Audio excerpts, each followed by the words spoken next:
ও আমার ভাইজানেরা, ও সোনার মানিকেরা, কান খুলে শুনে রেখে দিন, জেনে রেখে দিন, নবী আমার দিন ও দুনিয়ার বাদশা হাবিবুল্লাহ জনাবে মুহাম্মদ রাসূলুল্লাহ সাল্লাল্লাহু আলাইহি ওয়াসাল্লাম নবী আমার আমাদের কথা মনে করে আল্লাহ নবী কাঁদতে লাগলেন। আমাদের কথা চিন্তা করে আল্লাহ নবী কাঁদতে লাগে। ও আমার ভাইজানেরা, নবী আমার দিন ও দুনিয়ার বাদশা হাবিবুল্লাহ জনাবে মুহাম্মদ রাসূলুল্লাহ সাল্লাল্লাহু আলাইহি ওয়াসাল্লাম যতদিন দুনিয়ার জমিনে ছিলেন আমাদের কথা চিন্তা করে কেঁদেছেন। নবী আমার মৃত্যুর বিছানায় আমাদের কথা চিন্তা করে কেঁদেছেন। নবী আমার কিয়ামতের ময়দানে আমাদের কথা ভুলে যান না। বলুন সুবহানাল্লাহ। একটু জোরে বলবেন না? ও আমার ভাইজানেরা, আল্লাহর নবী যখন কাঁদে, ফাতেমা রাদিয়াল্লাহু তাআলা আনহা তানার নজরে পড়ে গেল আমার আব্বা জান কিসের জন্য এত কাঁদে, কিসের জন্য এত রোনাজারি করে। আল্লাহ নবীকে বললেন, আব্বা জান, আব্বা জান, আপনি কিসের জন্য এত কাঁদেন? আপনার কান্নার কারণটা কি আমি জানতে পারি? আল্লাহ নবী ওই সময় বলল, ও বেটি ফাতেমা, আমি কিসের জন্য কাঁদি মা তুমি জানো না মা? আমার কান্নার মধ্যে যথেষ্ট কারণ লুকিয়ে রয়েছে। কি কারণ লুকিয়ে রয়েছে আব্বা জান? আল্লাহ নবী ওই সময় বলল, ও বেটি ফাতেমা, আমি রাসূলুল্লাহ আমার গুনাহগার উম্মতি দিগকে কাল কিয়ামতের ময়দানে কি হবে আমি রাসূলুল্লাহ জানি না। আমার আল্লাহ পাক কিয়ামতের ময়দানে আমার গুনাহগার উম্মতি দিগকে সাথে কেমন করে ব্যবহার করবে আমি রাসূলুল্লাহ জানি না। আল্লাহ নবী বলল, ও বেটি ফাতেমা, আমি রাসূলুল্লাহ আমার গুনাহগার উম্মতি দিগকে তাদের কথা মনে করে আমি রাসূলুল্লাহ কাঁদতেছি, তাদের কথা মনে করে কাঁদি, আর তাদের কথা চিন্তা করে আমি রাসূলুল্লাহ আমার চোখের পানি গড়িয়ে যায়। বলুন সুবহানাল্লাহ। রাসূল কাদের কথা মনে করে কাঁদছে? একটু জোরে কথা বলেন। আমাদের কথা মনে করে কাঁদছে। এবং রাসূলুল্লাহ সাল্লাল্লাহু আলাইহি ওয়াসাল্লাম কি বলছেন? আমার চোখের পানিটা গড়িয়ে গড়িয়ে জমিনে পড়ছে, তার কারণ হলো আমার গুনাহগার উম্মতি দিগকে কিয়ামতের ময়দানে কি হবে আমি রাসূলুল্লাহ সেটা জানি না।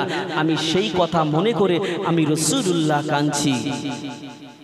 আল্লাহর নবী যখন ফাতেমা রাদিয়াল্লাহু তাআলা আনহার সঙ্গে যখন এই কথা বলল, ফাতেমা রাদিয়াল্লাহু তাআলা আনহা তিনি কি বলেছিল জানেন? ও আমার ভাইজানেরা, ফাতেমা রাদিয়াল্লাহু তাআলা আনহা আল্লাহ নবীকে বলল, আব্বা জান, আব্বা জান, আপনি কাঁদবেন না, আপনার কান্না আমি সহ্য করতে পারি না, আপনার কান্না আমি সহ্য করতে পারি না আব্বা।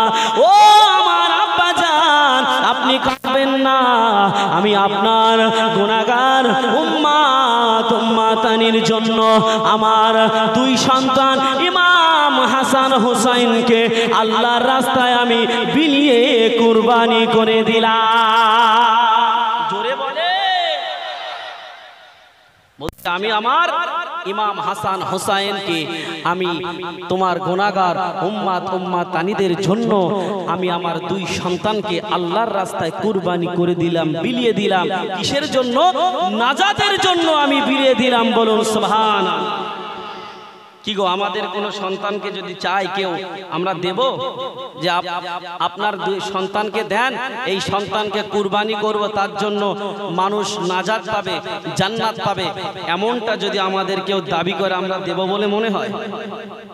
কিন্তু ফাতেমা রাদিয়াল্লাহু তাআলা আনহা যেমন বিশ্ব নবী আমাদেরকে ভালোবেসেছেন, এবং ফাতেমা রাদিয়াল্লাহু তাআলা আনহা তিনিও আমাদেরকে এতটাই ভালোবেসেছেন, নিজের সন্তানের অপেক্ষাতে আমাদেরকে তিনি বেশি ভালোবেসে নিজের সন্তানকে আল্লাহর রাস্তায় আমাদের নাজাতের জন্য বিলিয়ে দিয়েছিলেন। জোরে বলুন সুবহানাল্লাহ। ও আমার ভাইজানেরা, ও সোনার মানিকেরা, কান খুলে শুনে রেখে দিন, জেনে রেখে দিন, ফাতেমা রাদিয়াল্লাহু তাআলা আনহার দুটো সন্তান ছিল, ইমাম হাসান হুসাইন রাদিয়াল্লাহু তাআলা আনহুমা। একদিন বাইনা করলো, আম্মা জান, আম্মা জান, আজকের ঈদের দিনে সকলে নতুন পোশাক পরে ঈদের ময়দানে যায়, আম্মা জান আমাদেরকে নতুন পোশাক দিতে হবে, আর যদি আমাদের নতুন পোশাক না দেন তাহলে আমরা গোসল করব না, আমরা ঈদের ময়দানে যাব না। ফাতেমা রাদিয়াল্লাহু তাআলা আনহা বলল, ও আমার ছেলে ইমাম হাসান, ইমাম হুসাইন, তোমরা যাও গোসল করতে চলে যাও, দর্জি এসে তোমাদের নতুন বস্ত্র দিয়ে যাবে। বলছে যাও তোমরা গোসল করতে চলে যাও, দর্জি এসে তোমরা গোসল করে চলে আসবে, আর দর্জি এসে তোমাদেরকে নতুন পাঞ্জাবি, নতুন বস্ত্র তোমাদেরকে দিয়ে যাবে। ফাতেমা রাদিয়াল্লাহু তাআলা আনহা যখন এই কথা বলল, ওনার ছেলে বলছে, আম্মা জান আপনি কিন্তু নবীর বেটি, আপনি তো মিথ্যা কথা বলবেন না, ওই জন্য আমরা গোসল করতে যাচ্ছি, কিন্তু আমরা যদি এসে পাঞ্জাবি না পাই আমরা কিন্তু ঈদের ময়দানে যাব না। ও আমার ভাইজানেরা, ও সোনার মানিকেরা, কান খুলে শুনে রেখে দিন, জেনে রেখে দিন, ফাতেমা রাদিয়াল্লাহু তাআলা আনহা দেখতে পাওয়া গেল বাবা, ফাতেমা রাদিয়াল্লাহু তাআলা আনহা নিজের দুই সন্তানকে যখন গোসল করতে পাঠিয়ে দিল, পাঞ্জাবির কোনো ব্যবস্থা নাই, চিন্তা করছেন আমি নবীর বেটি হয়ে তাদের সঙ্গে কথা দিয়েছি, কিন্তু যদি আমি তাদের পাঞ্জাবি না জোগাড় করে দিতে পারি, তাদের পাঞ্জাবিটা তাদের হাতে তুলে না দিতে পারি, আমি রাসূলুল্লাহর বেটি, তাদের কাছে মৃত্যু হয়ে যাব। আল্লাহর কাছে দুটো হাত তুলে দোয়া করলেন, ও রব্বুল আলামিন, আল্লাহ পাক আপনি দয়াময়, দয়া করে আমার দুই সন্তানের জন্য, আমার দুই বেটার জন্য আল্লাহ পাক আপনি তাদের পাঞ্জাবির ব্যবস্থা করে দিন। দুই সন্তানের জন্য কে দোয়া করছে? আম্মা জান দোয়া করছে, আল্লাহ আমার দুই বেটাকে তো আমি গোসল করতে পাঠিয়েছি, কিন্তু তারা এসিপ পারে তো পাঞ্জাবিটা চাইবে, কিন্তু আমি পাঞ্জাবিটা কি করে দেব? আল্লাহর কাছে যখন দোয়া করলো, আমার আল্লাহ পাক ফাতেমা রাদিয়াল্লাহু তাআলা আনহার সেই দোয়াকে কবুল করে নিয়েছিল। বলুন সুবহান।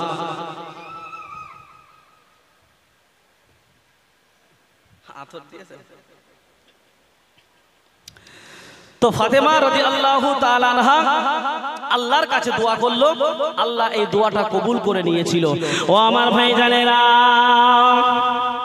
ও সোনার মানিকেরা, কান খুলে শুনে রেখে দিন, জেনে রেখে দিন, ফাতেমা রাদিয়াল্লাহু তাআলা আনহা আল্লাহ পাক রব্বুল আলামিনের কাছে দোয়া করলো, ও রব্বুল আলামিন, আল্লাহ পাক আপনি আমার দুই সন্তানের জন্য পাঞ্জাবির ব্যবস্থা করে দিন। আল্লাহ যখন এই কথা বলল, ফাতেমা রাদিয়াল্লাহু তাআলা আনহার দোয়াকে আমার আল্লাহ কবুল করে নিয়েছিলেন। বলুন সুবহানাল্লাহ। দুই ভাই গোসল করে চলে আসলো, আল্লাহ পাক রব্বুল আলামিন ফেরেশতা জিবরাইলকে পাঠিয়ে দিল, ও ফেরেশতা জিবরাইল জলদি করে জান্নাতে চলে যাও, জান্নাতে গিয়ে দুটো পাঞ্জাবি নিয়ে এসে ইমাম হাসান হুসাইনের হাতে দিয়ে দাও। আল্লাহ পাক ফেরেশতা জিবরাইলকে যখন এই কথা বলল, ফেরেশতা জিবরাইল আলাইহিস সালাতু ওয়াস সালাম জান্নাত থেকে পাঞ্জাবি দুইখানা নিয়ে ইমাম হাসান হুসাইন রাদিয়াল্লাহু তাআলা আনহুমার দুই ভাইয়ের হাতে দুটো পাঞ্জাবি দর্জির বেশ ধরে দিয়ে গিয়েছিলেন। বলুন সুবহানাল্লাহ। দুই ভাইয়ের হাতে পাঞ্জাবিটা দর্জির বেশ ধরে ইমাম হাসান হুসাইনের হাতে পাঞ্জাবিটা দিয়ে গিয়েছিল। তো ইমাম হাসান হুসাইন রাদিয়াল্লাহু তাআলা আনহুমা দুই ভাই যখন ওই পোশাকটা নিয়েছেন, তার আম্মা জানের অন্তরের মধ্যে অলরেডি দাগা দিতে শুরু করেছে, অন্তরের মধ্যে যেন কেমন একটা হচ্ছে, জ্বালা যন্ত্রণা মতো হচ্ছে। এত কথা বললে কিন্তু মাহফিলের মধ্যে কিন্তু ওয়াজ করতে কষ্ট হয়ে যাবে। আর কে আতর দিতে বলেছে? এখন মাহফিলের মধ্যে আতর, চা, এটা ওটা দিতে নেই। এই বাচ্চাগুলো তোমরা আগে কথা বলো না মনা, আমি বক্তৃতা দিচ্ছি তো, বক্তৃতা দিতে গেলে কথা বললে বক্তৃতা বিগড়িয়ে যাবে। হ্যাঁ, ওই জন্য কেউ কথা বলবে না। তো ইমাম হাসান হুসাইনের হাতে ফারিস্তা জিবরাইল এসে ওই জান্নাত থেকে জান্নাতি পোশাক ইমাম হাসান হুসাইনের হাতে দিয়ে গেল। দেখা গেল যে পাঞ্জাবিটা দিয়েছিল, একটা পাঞ্জাবির রং ছিল লাল আর একটা পাঞ্জাবির রং ছিল সবুজ। কি ছিল? লাল আর সবুজ ছিল। তো ফাতেমা রাদিয়াল্লাহু তাআলা আনহার কাছে দুই ভাই চলে গেল, আম্মাজান আপনি যে কথা দিয়েছেন কথা অনুযায়ী কাজ করেছেন, দর্জি এসে আমাদের দুই ভাইয়ের পাঞ্জাবি দিয়ে গিয়েছে। অথচ ফাতেমা রাদিয়াল্লাহু তাআলা আনহা জানেই না কে দিয়ে গিয়েছে। ও আমার ভাই জানে না, কান খুলে শুনে রেখে দিন, জেনে রেখে দিন। ফাতেমা রাদিয়াল্লাহু তাআলা আনহা এবারে বলতে লাগলো, ও আমার সন্তানেরা, তোমরা ওই পাঞ্জাবিটা গায়ে দিও না, ওই পাঞ্জাবিটা তোমরা গায়ে দেবে না। কেননা কে পাঞ্জাবি দিয়েছে আমি জানি না। ওই পাঞ্জাবিটা দেখে আমার অন্তরের মধ্যে যেন কেমন জ্বালা যন্ত্রণা শুরু হয়ে গিয়েছে। ও আমার সন্তানেরা, তোমরা ওই পাঞ্জাবিটা গায়ে দিও না। ইমাম হাসান হুসাইন রাদিয়াল্লাহু তাআলা আনহুমাদেরকে বলল, তোমরা ওই পাঞ্জাবিটা নিয়ে আমার আব্বা জানের কাছে চলো, যিনি হলো দিন ও দুনিয়ার বাদশাহ হাবিবুল্লাহ জনাবে মুহাম্মদ রাসূলুল্লাহ সাল্লাল্লাহু আলাইহি ওয়াসাল্লাম। আমার আব্বা জানের কাছে চলো, এই পাঞ্জাবির আসল হাকিকতটা কি একটু জানতে হবে, তারপরে তোমরা পাঞ্জাবিটা পরবে। ফাতেমা রাদিয়াল্লাহু তাআলা আনহা দুই সন্তানকে নিয়ে আল্লাহ নবীর কাছে গুটি গুটি গুটি গুটি পায়ে গিয়ে যায়। ফারিস্তা জিবরাইল আল্লাহ নবীর কাছে পৌঁছে গেল, আল্লাহ নবীকে সালাম দিল, আসসালাতু ওয়াসসালামু আলাইকা ইয়া রাসূলুল্লাহ ইয়া হাবিবাল্লাহ। হুজুর আপনার বেটি আসে আপনার কাছে পাঞ্জাবির হাকিকত জানতে। আল্লাহ নবীকে বলল, ইয়া রাসূলুল্লাহ ইয়া হাবিবাল্লাহ, আপনার বেটি ফাতেমা রাদিয়াল্লাহু তাআলা আনহা ওই পাঞ্জাবি দুটোর হাকিকত জানতে আসছে। যখন আপনার কাছে পাঞ্জাবির হাকিকতটা জানতে আসবে, ইয়া রাসূলুল্লাহ ইয়া হাবিবাল্লাহ, হুজুর আপনি পাঞ্জাবির হাকিকতটা বলে দেবে। আপনার বেটিকে বলবে, ও বেটি ফাতেমা, আমি যেদিন কাঁদছিলাম তুমি কথা দিয়েছিলে আমার গুনাহগার উম্মাত উম্মাতি দিগকে তাদের নাজাতের জন্য তোমার দুই সন্তানকে আল্লাহর রাস্তায় কুরবানি করে দিয়েছো। যে সন্তানটা লাল পাঞ্জাবি পরবে তার কারবালার প্রান্তে শহীদ করে দেওয়া হবে, আর যে সন্তানটা সবুজ পাঞ্জাবিটা পরবে তাকে বিষ খাইয়ে সবুজ করে দিয়ে মারা হবে। আল্লাহর রাসূলকে ফারিস্তা জিবরাইল আগে জানিয়ে দিল। তো পাঞ্জাবির আসল হাকিকতটা ফারিস্তা জিবরাইল আল্লাহর নবীকে যখন জানিয়ে দিল, এদিকে ফাতেমা রাদিয়াল্লাহু তাআলা আনহা তিনি গুটি গুটি পায়ে আল্লাহর নবীর দিকে এগিয়ে আসছেন। আর আল্লাহর রাসূল ফারিস্তা জিবরাইলের এই কথাটা শুনে নবী আমার হাউ হাউ করে কাঁদছেন। কিন্তু নবী আমার যদি দোয়া করতেন, আল্লাহ পাক আমার ফাতেমা যে কথাটা বলেছে যে আল্লাহর রাস্তায় কুরবানি করে দিলাম আমার উম্মাত উম্মাতির নাজাতের জন্য, আল্লাহ রসুল এই দোয়াটা যদি করতেন যে আল্লাহ ওই দোয়াটা আপনি ফিরিয়ে নেন, তাহলে হয়তো আল্লাহ পাক দোয়াটা হয়তো কবুল করে নিত।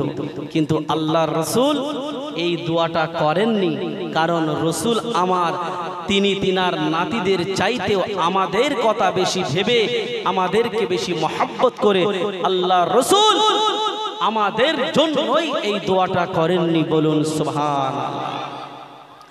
ও আমার ভাইজানেরা, ও সোনার মানিকেরা, কান খুলে শুনে রেখে দিন, জেনে রেখে দিন। আল্লাহ নবীর কাছে ফাতেমা রাদিয়াল্লাহু তাআলা আনহা চলে আসলো। আল্লাহ নবীকে বলছে, আব্বা জান এই পোশাকটা কে দিয়ে গেল? আমি ফাতেমা কিচ্ছু জানি না, আমি শুধু আমার সন্তানদেরকে বলেছি তোমরা এই পোশাকটা পেয়ে যাবে, গোসল করে আসলে তোমাদের দর্জি এসে পোশাক দিয়ে যাবে।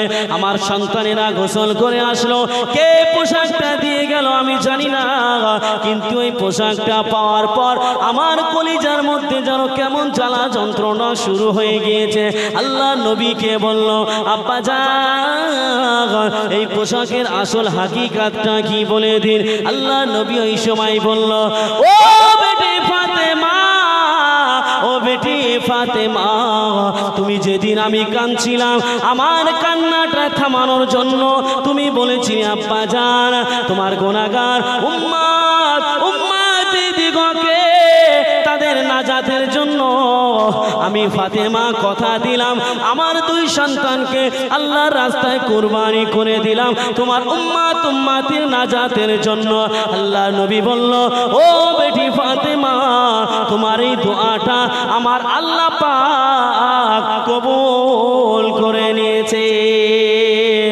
ও আমার ভাইজানেরা, ফাতেমা রাদিয়াল্লাহু তাআলা আনহা বুঝতে পেরে গিয়েছে আল্লাহ আমার দোয়া কবুল করে নিয়েছে। হযরত ইমাম হাসান হুসাইন রাদিয়াল্লাহু তাআলা আনহুমা দুই ভাই আস্তে আস্তে আস্তে আস্তে বড় হতে লাগলো। ইমাম হাসান হুসাইন রাদিয়াল্লাহু তাআলা আনহুমা দুই ভাই খেলায় মগ্ন থাকে, দুই ভাই খেলাধুলো করে। হঠাৎ করে দেখা গেল একদিন ফাতেমা রাদিয়াল্লাহু তাআলা আনহার দুই ছেলে, ইমাম হাসান বলে আমি বড়, ইমাম হুসাইন বলে না আমি বড়। এমন করে দুই ভাইয়ের মধ্যে কথোপকথন শুরু হয়ে গেল। দেখতে পাওয়া গেল ইমাম হাসান হুসাইন দুই ভাই, এ বলে আমি বড়, ও বলে না আমি বড়। দুই ভাইয়ের মধ্যে যেন একটা দ্বন্দ্ব শুরু হয়ে গেল।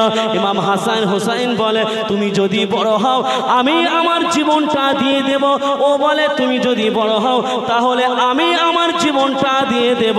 এমন করে দুই ভাই যখন কথোপকথন করে বলল না না এমন করে তো হবে না, এর আসল তত্ত্ব জানতে হলে আমাদের আম্মা জান ফাতেমার কাছে যেতে হবে।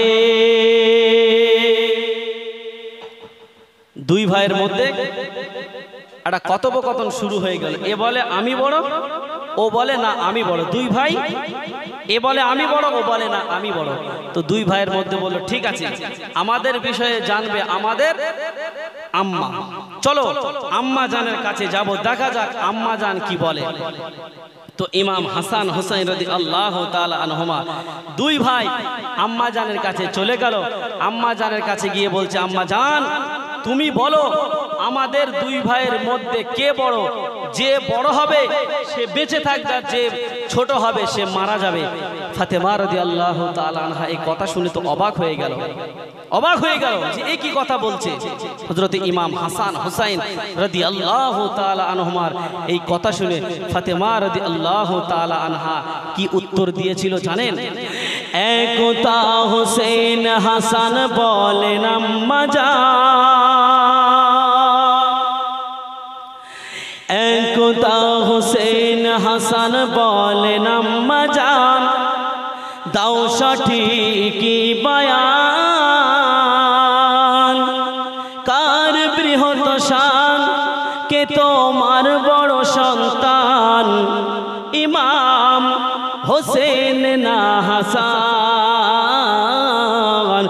একতা হোসেন হাসান বলেন আম্মা জান, দাও সঠিক বয়ান, কার বৃহৎ শান, কে তোমার বড় সন্তান, ইমাম হোসেন না হাসান। করতে হিসাব বহুক্ষণে বসেছি, হে রে মাগো তোমার কাছে এসেছি।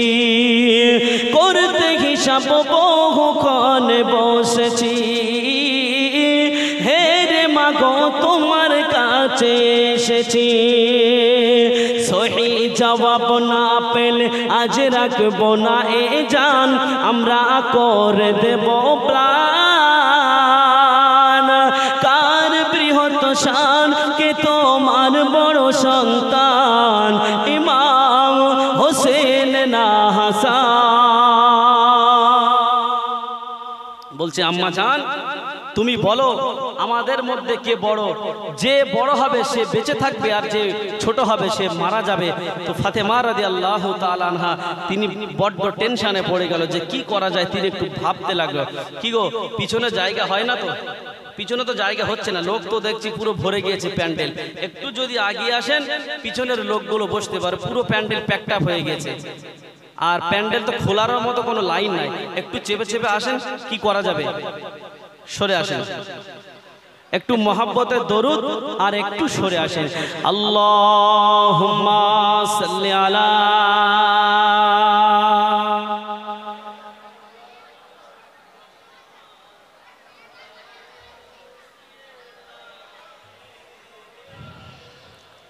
এই পিছনের ভাইরা আপনারা একটু আগে এসে বসেন, আর যারা আসবে দাঁড়িয়ে আছে সকলে যেন বসতে পারে। এই ফাঁকা জায়গায় এসে বসেন। সরে আসেন, সরে আসেন, সরে আসেন, পিছনে মোটে জায়গা নাই। একতা হোসেন হাসান বলেন আম্মা জান, দাও সঠিক বয়ান। কার বৃহৎ শান, কে তোমার বড় সন্তান, ইমাম হোসেন না হাসান। করতে হিসাব বহুক্ষণ বসেছি, হেরে মাগো তোমার কাছে এসেছি। করতে হিসাব বহুক্ষণ বসেছি, হেরে মাগো তোমার কাছে এসেছি। সহি জবাব না পেলে আজ রাখবো না এ জান, আমরা করে দেব প্রাণ। কার বৃহৎ শান, কে তোমার বড় সন্তান, ইমাম হোসেন না হাসান। মা ফাতেমা বলে ভেবে ভেবে, মা ফাতেমা ভাবে দিলে দিলে, সঠিক কথা দেই গো যদি বলে।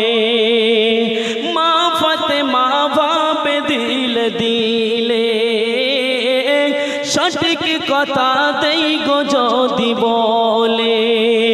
উল্লাসিত হবে একটি ছেলে, আর একটি যাবে মান্যতের কবলে।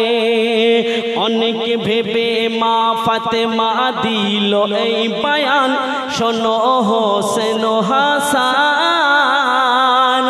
মা হওয়ার আওলাদ যত আদমের সন্তান, সমান সমান সমান। একদা হোসেন হাসান বলেন আম্মা জান, দাও সঠিক কি বয়ান। কার বৃহৎ শান, কে তোমার বড় সন্তান, ইমাম হোসেন না হাসান। আল্লাহুম্মা সাল্লি আলা।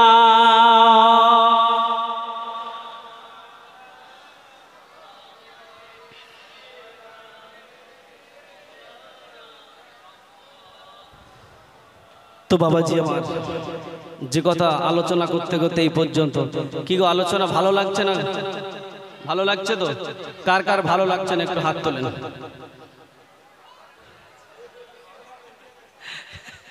আমি কি বলে যাও, ওই ভাই তাকে পিছন থেকে 4 হাত পা তুলেছে। আমি কি বললাম বুঝতে পারিনি। আচ্ছা কার কার ভালো লাগছে হাত তোলেন। ভালো লাগছে তো? একটু জোরে তাকবীর দেন দেখি। নারায়ে তাকবীর। মাশাআল্লাহ। আর একটু জোরে তাকবীর দেন। নারায়ে তাকবীর, নারায়ে তাকবীর। দু হাত তুলে তাকবীর দেন। নারায়ে তাকবীর, নারায়ে তাকবীর। মহান ইসালে সাবা, মহান ইসালে সাবা।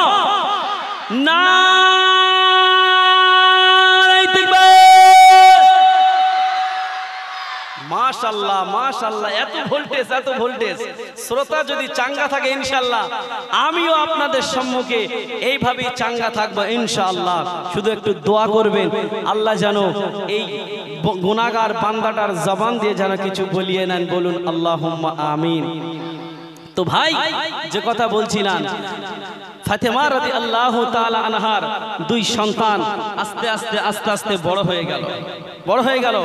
ইমাম হাসান রাদিয়াল্লাহু তাআলা আনহু, তেনার 4টে স্ত্রী ছিল। কটা বলেছি? আমার দিকে খেয়াল করবেন, আমার দিকে যদি খেয়াল না করেন তাহলে কিন্তু আমি বক্তৃতা দেব না।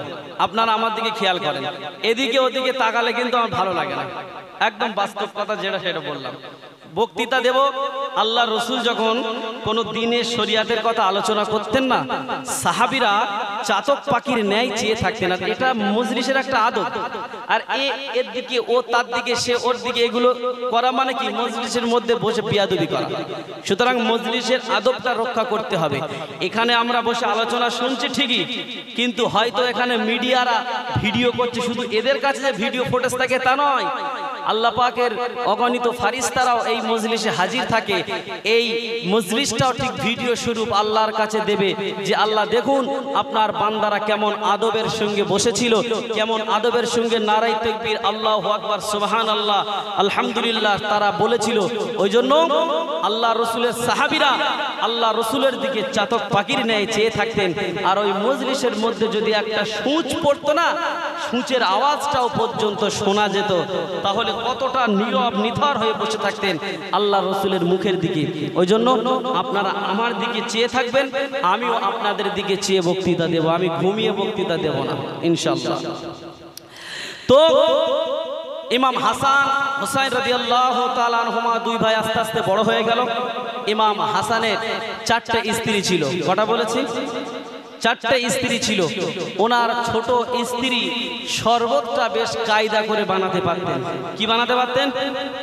শরবতটা কায়দা করে বানাতে পারতেন। তো ইমাম হাসান রাদিয়াল্লাহু তাআলা আনহু তেনার স্ত্রীর সঙ্গে মাইমুনা বলে একজন বুড়ি আছে, মাইমুনা বলে একজন বুড়ি এজিদ পাঠিয়েছিল। কে পাঠিয়েছিল? এই বাচ্চাগুলো এত কথা বলে হবে না তো? আপনারা একটু বলেন না, বাচ্চাগুলো এত বক্তৃতা দিলে হয় না, এত বিয়াড়া করলে হয় না। ইয়াজিদ পাঠিয়েছিল মাইমুনা বলে এক কূটনীতি বুড়িকে।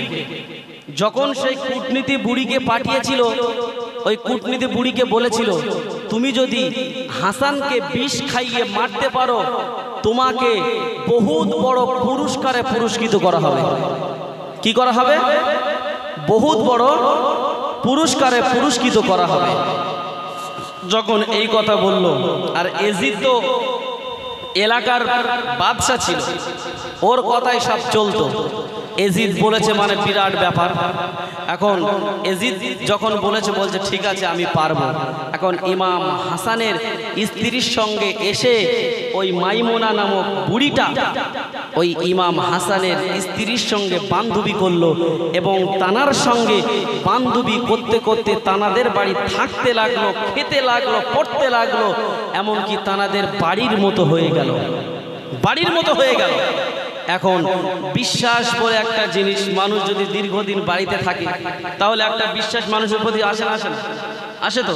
নিজের বাড়ির মতো হয়ে গেছে, এখন বিশ্বাস এসে গিয়েছে। এখন ইমাম হাসানের স্ত্রী বলছে, তুমি আমাদের বাড়ির মতো হয়ে গেছো, নিজের মতো হয়ে গেছো, নিজে খুলে খাবে নেবে, কোনো ব্যাপার না, নিজের মতো করে চলাফেরা করবে, কোনো অসুবিধা নাই। ও আমার ভাইজানেরা, কান খুলে শুনে রেখে দিন, জেনে রেখে দিন, ইমাম হাসান রাদিয়াল্লাহু তাআলা আনহুর স্ত্রীর সঙ্গে মাইমুনা নামক বুড়িটা যখন বান্ধবী পাঠিয়ে ফেলল, দেখতে পাওয়া গেল বাবা মাইমুনা নামক বুড়িটা দীর্ঘদিন তাদের বাড়িতে থাকে, নিজেদের মতো হয়ে গেছে, ফ্যামিলি মেম্বারের মতো হয়ে গেছে। দেখতে পাওয়া গিয়েছে ইমাম হাসান রাদিয়াল্লাহু তাআলা আনহু তার স্ত্রীর সঙ্গে দেখতে পাওয়া গেল বেশ ভালো বান্ধবী পাঠিয়ে ফেললো। সে ফলো করতে লাগে ইমাম হাসান কার হাত দিয়ে শরবত পান করে। দেখতে পেল ইমাম হাসান তার নিজের ছোট স্ত্রীর হাত দিয়ে শরবতটা পান করে মাইমুনা বুড়ি একদিন ইমাম হাসানের ছোট স্ত্রীকে জিজ্ঞাসা করলো, তোমার স্বামী কি তোমার হাত দিয়ে কি শরবত পান করে? ইমাম হাসানের স্ত্রী বলল, হ্যাঁ, আমি শরবতটা ভালো বানাতে পারি, যার কারণে আমার স্বামী আমার হাত দিয়ে শরবত খাওয়াটা পছন্দ করে। বলুন সুবহানাল্লাহ। ও আমার ভাইজানেরা, দেখতে পাওয়া গিয়েছে মাইমুনা বুড়িটা এই কথাটা জেনে নিয়েছে। ও নিজে নিজেই ভেবে নিয়েছে, আমার কাজ যদি হাসিল হয় এখান থেকে হাসিল হয়ে যাবে। ও নিজে নিজে চিন্তা ভাবনা করে নিয়েছে যে আমার কাজ যদি হাসিল করতেই হয় তাহলে আমার এইখান থেকে আমার কাজ হাসিল হয়ে যাবে। কিভাবে? এই যে ইমাম হাসান তার নিজের ছোট স্ত্রীর হাত দিয়ে যে শরবত পান করে, নিশ্চয়ই এই শরবতের মধ্যে আমি একদিন না একদিন সুযোগ পেলে বিষটা মিশাতে পারবো। আর বিষ মিশানো মানে ব্যাস, ইমাম হাসান দুনিয়ার জমিন থেকে বিদায় নেবে আর আমি ইয়াজিদের কাছ থেকে পুরস্কার নেব। ও আমার ভাইজানেরা, ও সোনার মানিকেরা, কান খুলে শুনে রেখে দিন, জেনে রেখে দিন। দেখতে পাওয়া গেল মাইমুনা নামক বুড়িটা বেশ অনেক দিন তাদের বাড়িতে থাকতে লাগে।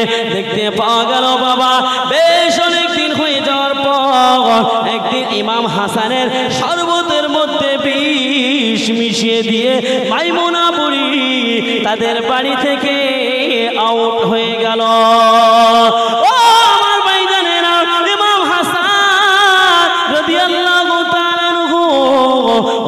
ওই শরবতটা পান করে ফেললো। প্রত্যেক দিন যেমন বিশ্বাসের সঙ্গে শরবত পান করে, সেদিনও শরবতটা পান করে ফেললো। দেখতে পাওয়া গেল বাবা ইমাম হাসান ওই শরবতটা পান করার বেশ কিছুক্ষণ পর যেন তার শরীরটা ঝিমিয়ে যায়। আস্তে আস্তে আস্তে আস্তে দেখা গেল তার শরীরটা যেন কেমন কমজোর হয়ে যাচ্ছে, তার শরীরটা যেন কেমন জয়ীফ হয়ে যাচ্ছে, শরীরটা যেন কেমন দুর্বল হয়ে যাচ্ছে। ও আমার ভাইজানেরা, ইমাম হাসান রাদিয়াল্লাহু তাআলা আনহু তার স্ত্রীকে ডাকলো, ও আমার স্ত্রী, তুমি তো আমার প্রত্যেক দিন শরবত খাওয়াও, কিন্তু শরবত খেলে তো আমার শরীরটা এমন জয়ীফ হয়ে যায় না, আমার শরীরটা এমন কমজোর হয়ে যায় না। ও আমার ভাইজানেরা, ইমাম হাসান বলল, ও আমার স্ত্রী, আজ কি শরবতটা তুমি বানিয়েছো নাকি অন্য কেউ বানিয়েছে? ইমাম হাসানকে বলল, ও আমার প্রাণ প্রিয় স্বামী, আজকেও আমি শরবত অন্য দিনের মতো আমি বানিয়েছি। ইমাম হাসান বলে, শরবতের মধ্যে কি মনে হয় পড়েছে? আমার শরীরটা যেন কেমন দুর্বল হয়ে যাচ্ছে। এদিকে তল্লাশি করতে লাগলো, খুঁজতে লাগলো, খোঁজ খোঁজ খোঁজ খোঁজ, কি খুঁজবে? সে বুড়ি কোথায় গেল? সে বুড়ি বাড়ির থেকে আউট হয়ে গিয়েছে।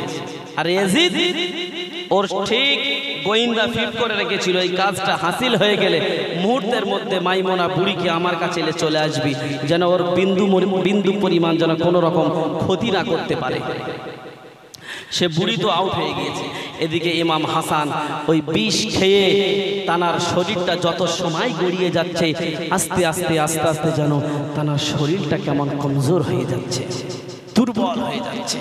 আস্তে আস্তে আস্তে আস্তে যখন শরীরটা দুর্বল হয়ে যাচ্ছে, ইমাম হাসান বলল, আমার ভাই হুসাইনকে খবর দাও, আমার ভাই হুসাইনকে খবর দাও।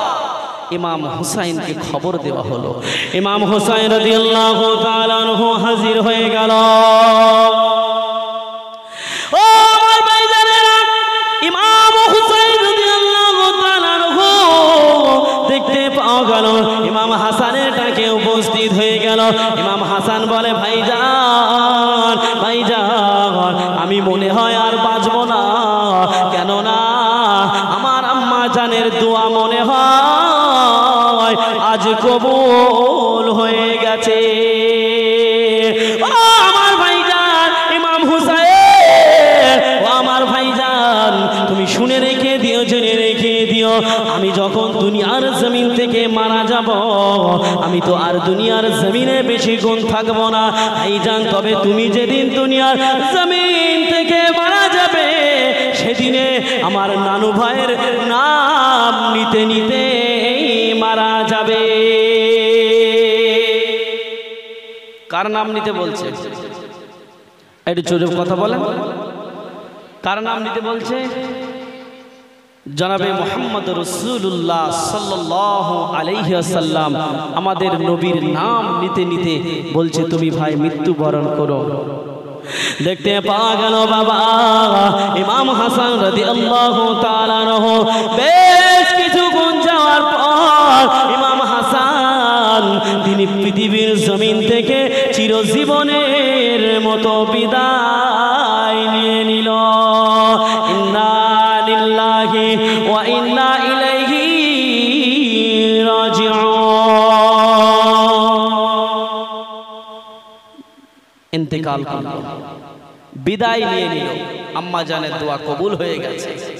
সবুজ পাঞ্জাবি নিয়েছিল ইমাম হাসান, তিনি বিষ খেয়েছেন, সবুজ হয়ে দুনিয়ার জমিন থেকে মারা গেল।